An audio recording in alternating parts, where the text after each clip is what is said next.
Hey, what's going on, guys? So today we're going to give a quick detail to my 2011 Mustang GT.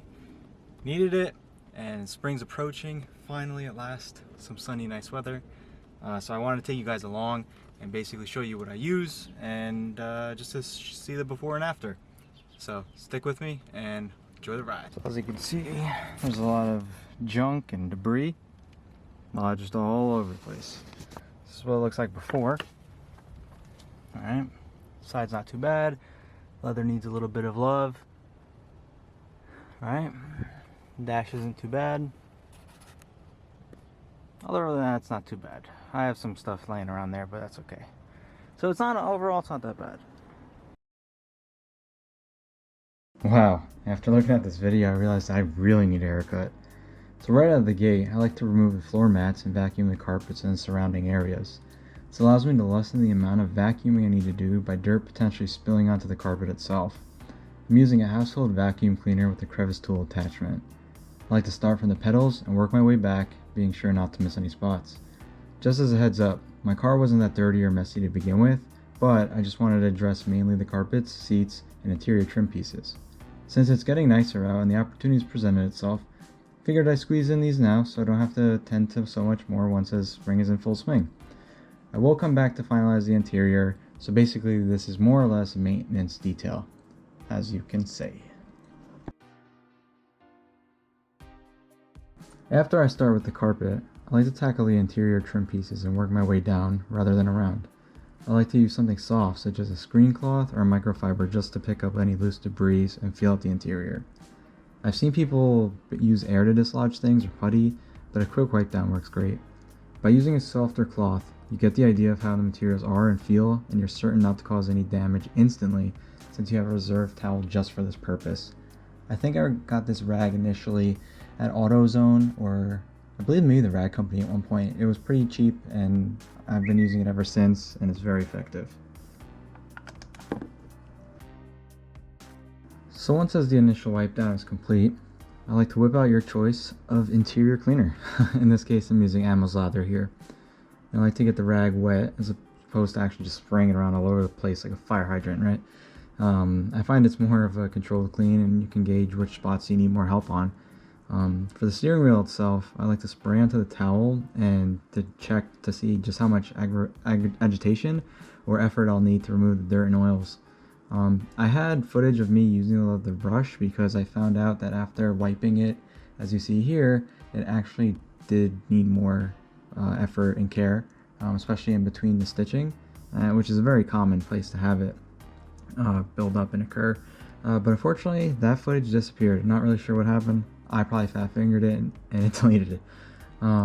But basically, by rubbing and rotating with cleaner on your wheel, it should look and feel a whole lot better already. So by adding a little bit of friction, a little bit of agitation, you should already notice a difference. And you know, friends don't let friends have greasy steering wheels. Come on. So after the wheel's done, basically continue the surrounding areas and be sure not to work in direct heat or sun when cleaning, because the interior dash, once you spray product onto it, if it's piping hot, it can cause permanent stains and you're gonna have a real bad time getting that out. I know from firsthand experience after I witnessed someone do that, and it's definitely not fun. So please, please, please just be careful. Start in small areas. Pull your car into an environment where you have shade, or do it first thing in the morning or late at night. You will have problems if it's overly hot, and you'll thank me. So once as the interior dash and wheel is complete, I like to change my focus over to the door panel. The door panel isn't a very difficult area to clean since it's very forgiving in my opinion, but in my case I have some leather mixed with plastic, so you know, just got to be mindful of that. The leather I use, I have a brush to go over and agitate to release dirt, you know, as your elbows and arms along with your hands are most in contact with these things, hence the term touch points.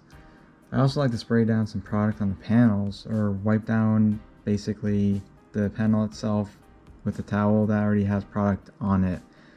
This way you can remove all the lodged dirt and grime and all the goodies that are in there.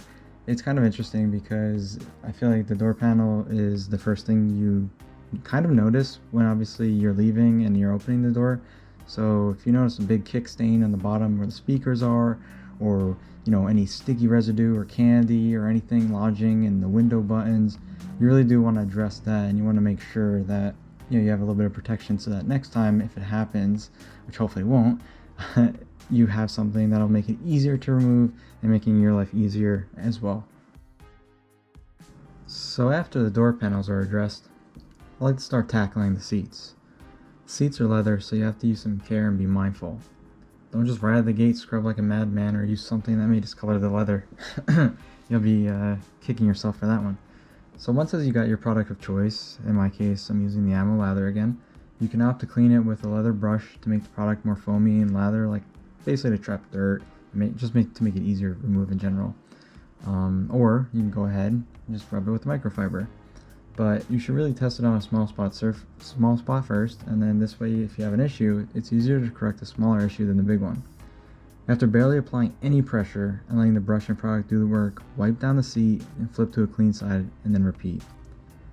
You can basically already see the difference from the seats going from a shiny, greasy material to more matte and non-greasy look.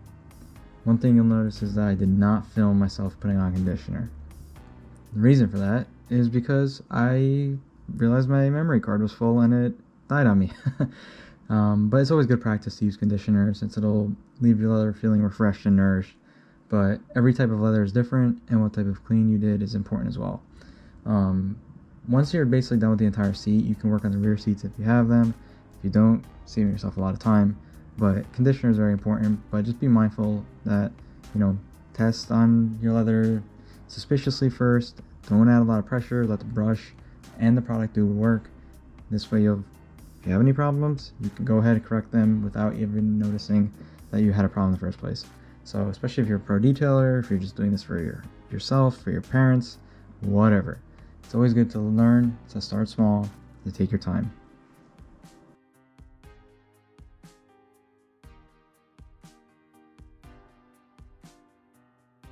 Lastly, I have a separate brush for door trim in areas that tend to get pretty dirty and grimy. I like to give a final touch to the door sills, and in my case, the Mustang plate runner and the door sill itself. I think it's a very satisfying area to clean along with the results you get, as you can see with the foaming action going on with agitating the door sill right now. Basically, these are one of the spots where it's like, okay, maybe I overlooked that or I forgot I did it, but it does set off an interior when it's all said and done. Well guys, hope that you enjoyed this little short video of cleaning the interior of my car that isn't overly dirty. The objective was to show how and what I did personally, along with showing some things that perhaps you guys would find useful or interesting. So, let me know if you guys would like more content and or what I can focus on to help out. So, until next time.